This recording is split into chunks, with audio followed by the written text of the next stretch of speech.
Hello friends, welcome back to my YouTube channel. तो friends, आप देख रहे हैं धीरे धीरे से। तो फ्रेंड्स, आप आगे देखेंगे कि भानु को बहुत गुस्सा आता है। पता नहीं उसको क्या हो जाता है और वो ये कहता है ये सब तुम लोगों की वजह से हो रहा है। और भानु को उसका भाई बांध देता है पिलर में। और इधर भानु बहुत गुस्से में होता है। इतने में वहाँ पर भगत जी आ जाते हैं। भगत जी को देख कर के नीलिमा भाभी बहुत खुश होती हैं। वो कहती हैं अच्छा हुआ भगत जी आप यहाँ पर आ गए। उनके हाथ जोड़ के खड़ी हो जाती, कहती भगत जी अब आप ही सब कुछ सही कीजिए। भगत जी कहते हैं कि देखता हूँ बेटा। और इतने में भगत जी की तरफ भानु देखता है और वो कहता है अब कुछ नहीं हो सकता, ये तो होना ही था। और भगत जी से वो कहता है कि मैं यहाँ पर आ गया हूँ और मैं मतलब अब मैं आ गया हूँ, अब मैं नहीं जाऊँगा, मैं मतलब काल। और इधर भगत जी उसके ऊपर भस्म डालते हैं और वो पूछते हैं कि तू यहाँ पर क्यों आया है। वो ये कहता है मैं यहाँ पर सब खत्म करने आया हूँ, कोई नहीं बचेगा, मैं सबको ख़त्म कर दूँगा, सबको बर्बाद कर दूँगा। और वो बहुत गुस्से में होता है। भगत जी उसको शांत करते हैं, उस पर भस्म डालते हैं। वो ये कहते हैं कि इस घर में तू कुछ भी नहीं करेगा, चला जा यहाँ से। और भगत जी उसके ऊपर भस्म फिर से डालते हैं। भगत जी कहते हैं तू बता यहाँ पर क्यों आया है।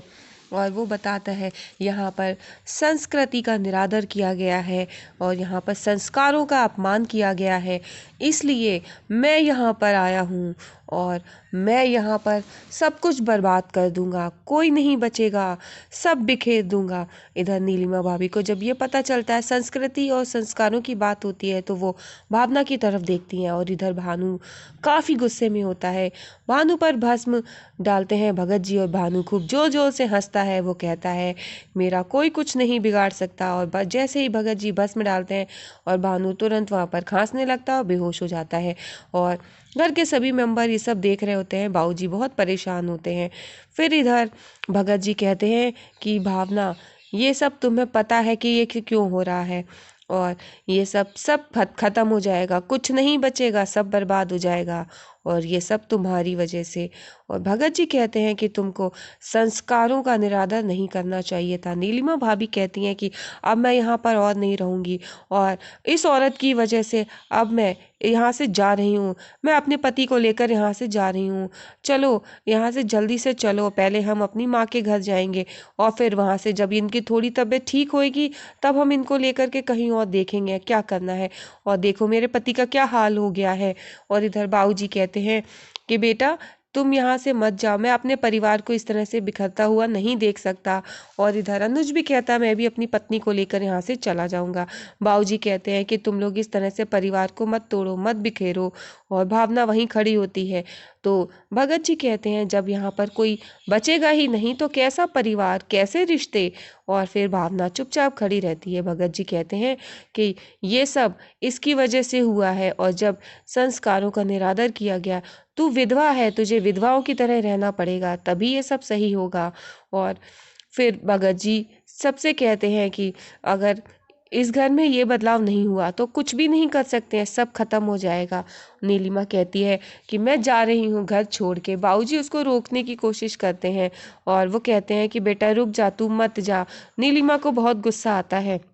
नीलिमा कहती है कि ये सब इसकी वजह से हुआ, इसने विधवाओं का चोला नहीं पहना, इस वजह से हुआ। तुझे विधवा बन के रहना था लेकिन इसने अपने रंगीन कपड़े अपनाए, देखो कैसे रहती है।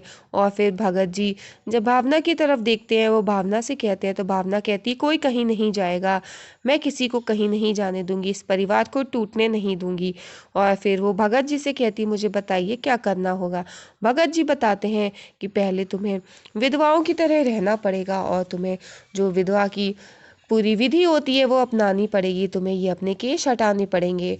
तो वो पहले सोचती है और फिर कहती है कि ठीक है मैं करूँगी। फिर इधर वो अपने कमरे में आती है, अपने पति की फ़ोटो के सामने खड़ी होती है और रोती है। वो कहती है कि क्या आप यही चाहते हैं?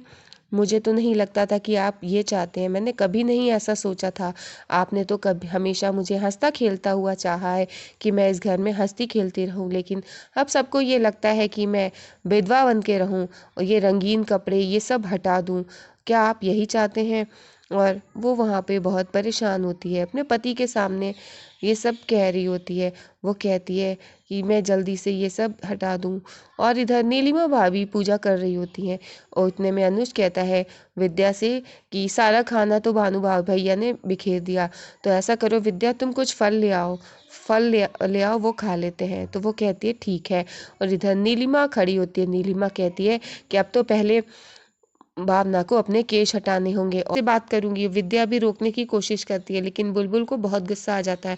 बुलबुल कहती है कि ये नहीं हो सकता, मेरी मम्मा केश नहीं काट सकती अपने, वो भीख मांगेंगी, ऐसा नहीं हो सकता। इधर भावना कहती जल्दी से ये सब पहन लूं, बुलबुल ना आ जाए, उसने अगर मुझे हल्के रंगों में देख लिया बिना ये सब पहने तो पता नहीं क्या कहेगी। इतने में आ जाती है बुलबुल। बुलबुल कहती है कि मम्मा आप क्या कह रही हैं, क्या क्या हटाना चाहती हैं, क्या हटा देंगी